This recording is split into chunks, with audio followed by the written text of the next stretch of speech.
Welcome to Power Up, the podcast that uncovers the unique challenges women leaders face today.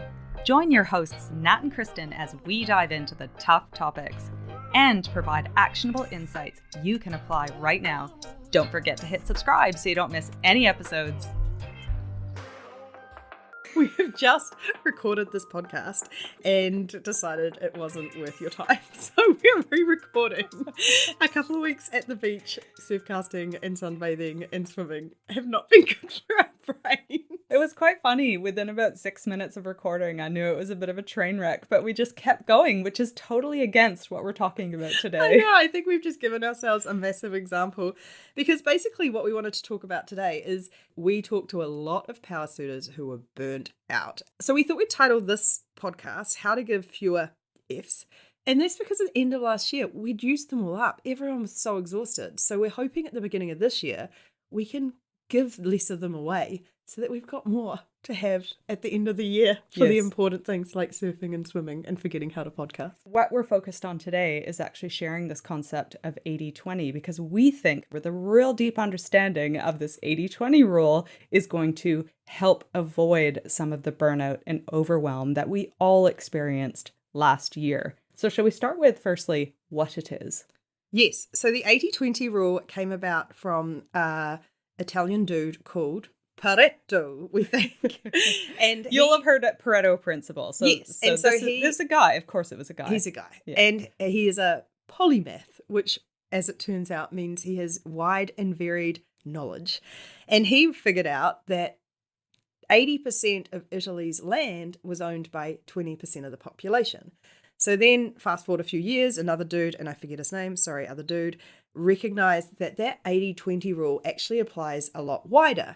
And we tend to find across all areas of life and work that 20% of the effort results in 80% of the outcome or result, or 20% of the input results in 80% of the output, however you want to put it. Which means that 80% of the work and time and effort we put into things is essentially wasted. It's only going to ever give you a 20% kick up in value or in outcome. Yeah, to top up to 100%. Oof. Ouch. Ouch. That is painful. And just to note at the top, this is not a mathematical rule.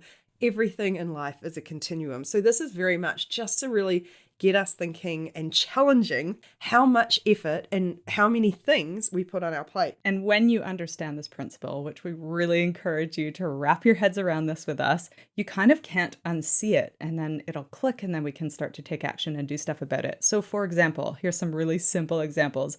If you were to open up your phone and look at your texts, your conversations, the majority of your texts and conversations will come from just a handful of your contacts. So true. And most of them are in text groups that have really funny names. It's true. WhatsApp I've got groups. Wolfpack and Trash Bags.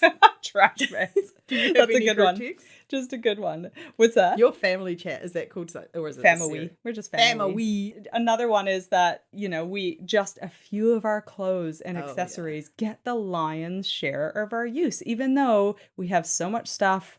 And for, many of us, we feel like we need more. We need to get the new outfit for that.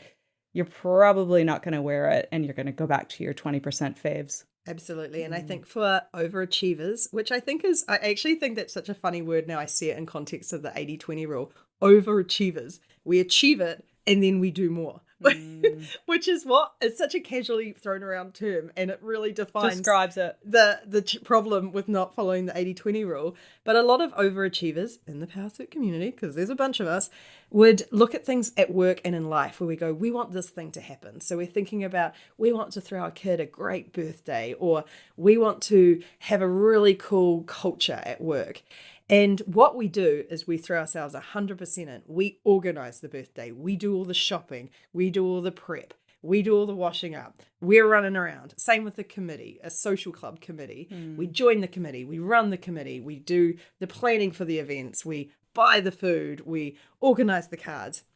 If you follow the 80-20 principle, you would go, what is the most effective 20% that I can do to deliver the best outcome? So it could be, I'm planning the party and I'm giving a list to someone else to go and buy it. Yeah, because I think even knowing that in a committee, probably 20% of the people are doing 80% of the work. Even just knowing that will stop you from being one of those 20 that are Oh, just that pick up the slack and do everything. It's all about absolutely. setting boundaries, which we'll talk about in a minute. We often say that if not you, who, when we're talking about promotions. Like, Mm, if you're not going for the promotion, who will get it? And often that's enough to trigger people into going for the promotion.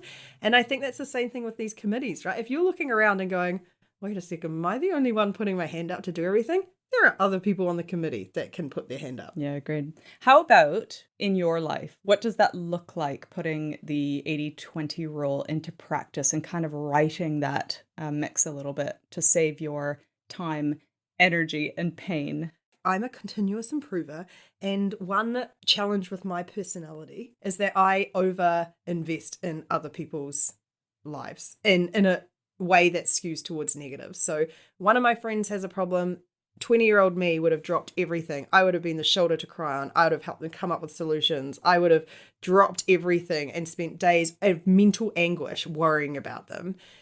30-something-year-old me realized I had to stop doing that because it wasn't helping them and it was burdening me. So now I go, what is the thing that I can do to be most helpful? Which often starts with asking that exact question and then limiting it to that and letting it go. A good Yeah. friend of mine says, let it wash over you Mm. and just commit to that 20% because you're adding a huge amount of value without getting myself in knots and wasting my happiness and Yeah. time. I have a very similar one, and that's, you can tell from the accent, I'm not from New Zealand.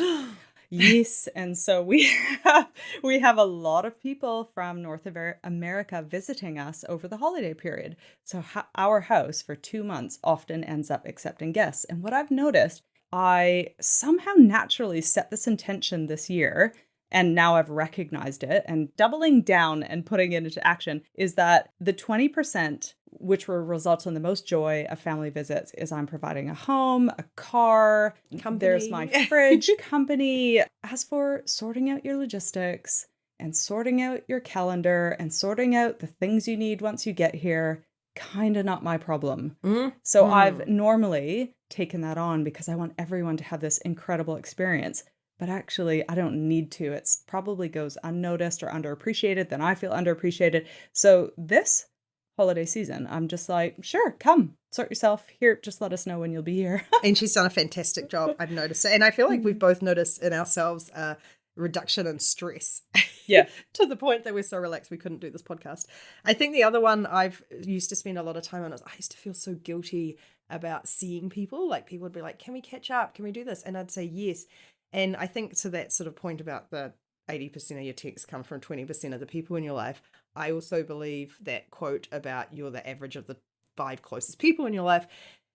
I've started to get a lot more thoughtful about what groups and meetings and catch ups add 80% of the value to my life, Yes. and starting to scrap the ones that take up time and maybe don't add value or take away my energy and joy.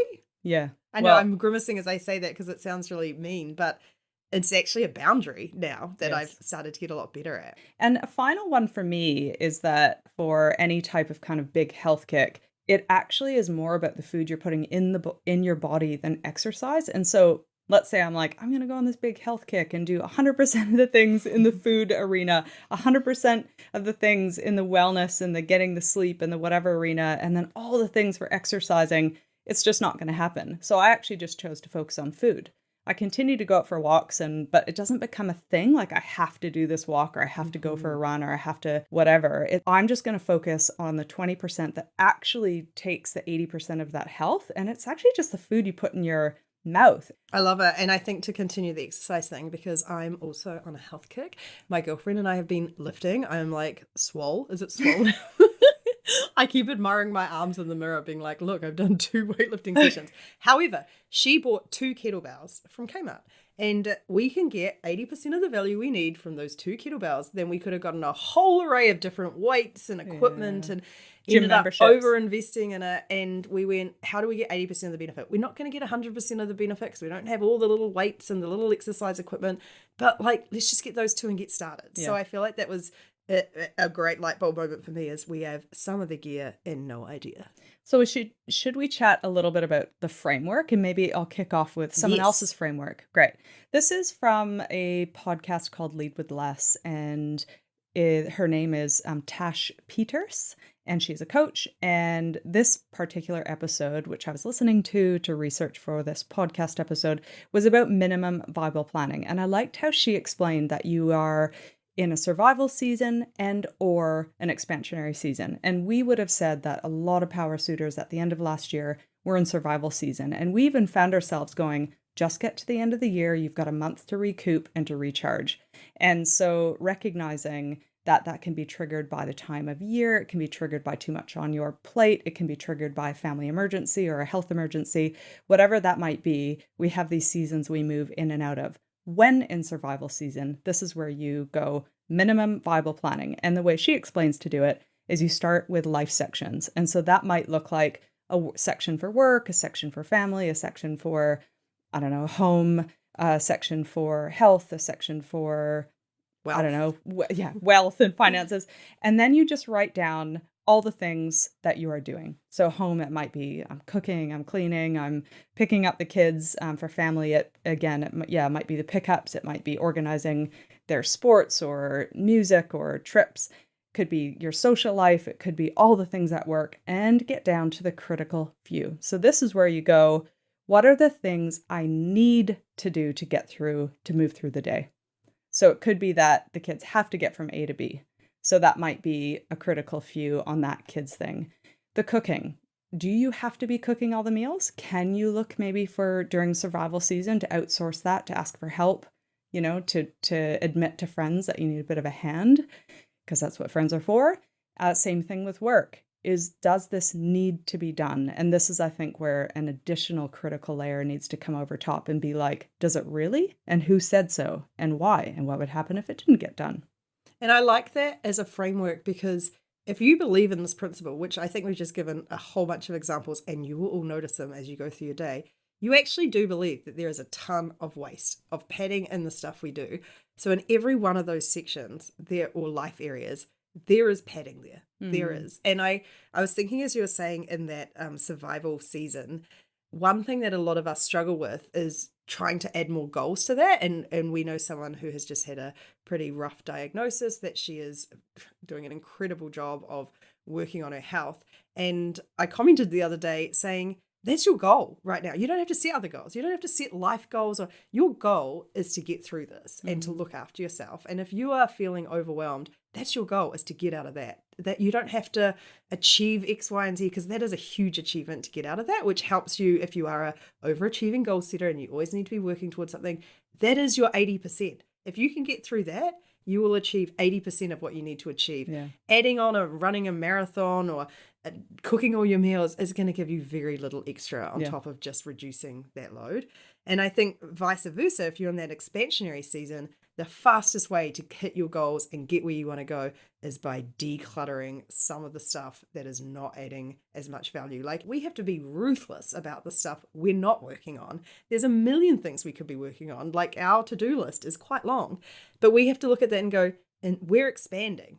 What are the things we can cut that actually only add 20% of the value? Yeah. Starting to have that framework, I really like it, because you start to just go, oh yeah, that's not gonna get me that 80%. It's just gonna give me 10% bonus or a very small amount. And I've picked up on a few threads there. The first is that the ability to prioritize, and that's that critical few, like what actually is the most important thing. Because you know how we always, particularly as women, it's like we have to do this, and it might be to, I don't know, keeping up with the Joneses, or display this idea of that everything is perfect and then I can do everything and I am a superwoman, and the superwoman syndrome. So it's this concept of going, oh, no, you don't actually have to do everything. What are the things you need to do? So there's prioritization in there. And then the execution, so important, that it is about boundaries and actually being able to go, this is all I can do right now. And this can be in a work context as well. So either I need to delegate to someone else, or we're going to push this deadline to here, but these are the must-dos for these reasons. What do you think? How do you think we can get this done, for this time frame, or do we need extra help? And then the final thing is delegation. And if you've got someone to delegate to, or just full stop, lower the quality. We talked a lot about that in the newsletter this week. Yeah, it's worth reading that in parallel to this, because we're Yes, talking I'll about put that cutting in things too. out, and the second part is reducing the quality, which we've covered in there. So delegation, what can you get off your plate right now? And either, what is that concept of like what is it? Stop, start doing? No. I'll start doing, stop doing. Yeah. Yeah, I think that's quite a common, what do I want to start doing more of? Yeah. And what do I want to stop doing? Yeah. The stuff that's not serving you. Yeah. And all the examples we've given, when you actually look at them, we have not had any impact really, or very little impact. Like maybe your family would love it if their entire trip was handed to them on a plate, but it's such a small thing that it's not, that they probably wouldn't have even noticed. And you have saved so much effort and energy that you feel much more relaxed. And so I feel like all of these things, we're not saying be mediocre by any means. We can't stand mediocre. But we are saying this stuff is stuff that's wasted. It's pure waste. And we don't want to crawl to the end of 2024. We want to like leapfrog into the holidays energetic, or at least in a sustainable level of stress. Well, and I think it's actually strategic to be doing this. And we talk about this a lot, is does this work move the needle? Focus on that, and all the other stuff. How is it that you can say no, get it off your plate, say not this season? What are the things that are moving the needle for that critical area in your life right now? You focus on that. And in fact, you should be doing that in expansionary times too, as you mentioned. Let's go into a few areas of our lives and come up with some examples, shall we? Just putting you on the spot here.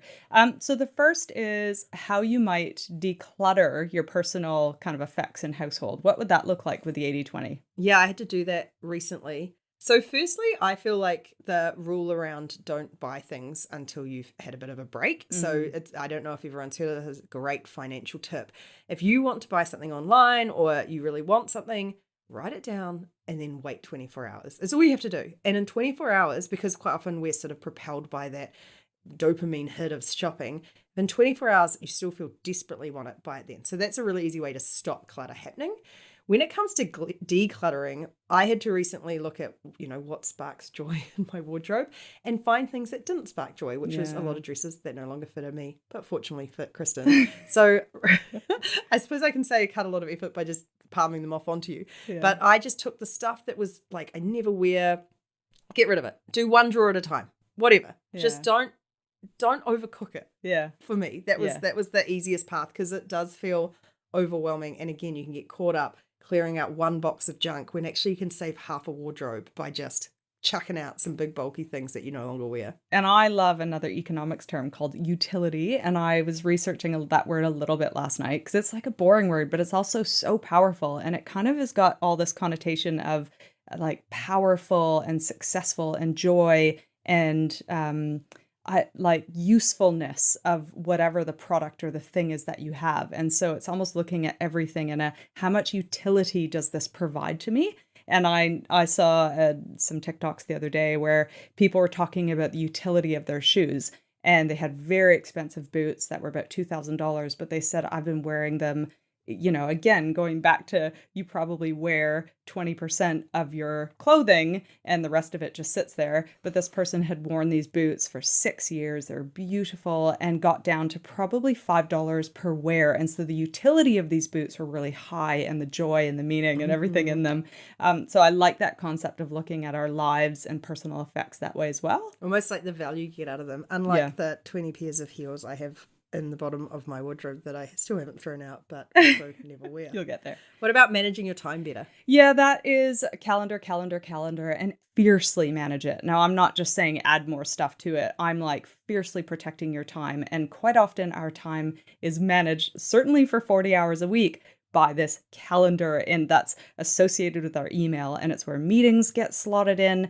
And if you just think elbows up, protect your time, because 20% of those meetings are probably useful, and the time in those meetings, 80% isn't. And so can you shorten meetings? Can you do a huge cull of reoccurring meetings? Do you need to be at the meeting? Can you get notes taken for you? So on and so forth. Can you ask the organizer to shorten them or to decrease the frequency of them? So I would suggest time management all starts with at least in your workday, and certainly possibly in managing household well, is as well is getting really fiercely protective of your time and your calendar. And is that where your effort should be? I love it. And so I think what we're talking about here is constraints, and time is a constraint. And Yeah. we don't treat it like that a lot of the time, especially at work. We just sort of keep adding more and more stuff. And so I kind of feel like on the calendar front, one really easy thing to do is to say, I don't want to spend more than 10 hours a week on, again, not hard and fast rules, but like just set yourself the challenge in meetings. Or I don't want to spend more than 5 hours a week updating people. So what do you need to cut to make sure that you hit under that time? And I think when you start thinking about constraints, you start prioritizing naturally, because you're like, I've only got this amount of time. So what is the most important things to get done in that time? Yeah. And this is all waste we're talking about here. Yeah. So what is the stuff that's wasted that you can cut? What about relationships? Yeah, I mean, some of the things we do is we have different chores that we like. So rather than both of us having the mental load and taking on all the tasks, we split up based on what we enjoy doing. Kyla likes cooking. I never think about cooking. It's completely off my plate. Whereas I used to sort of struggle and feel like I needed to contribute and spend a bunch of time on it. And it was wasted effort and energy because she likes doing it. And sort of vice versa for cleaning. I'm quite happy to do it. So I feel like that's a really simple tactic to just go divide and conquer and just let the other stuff go from your brain. Like, you do not need to think about that stuff. And I found that incredibly valuable in my life.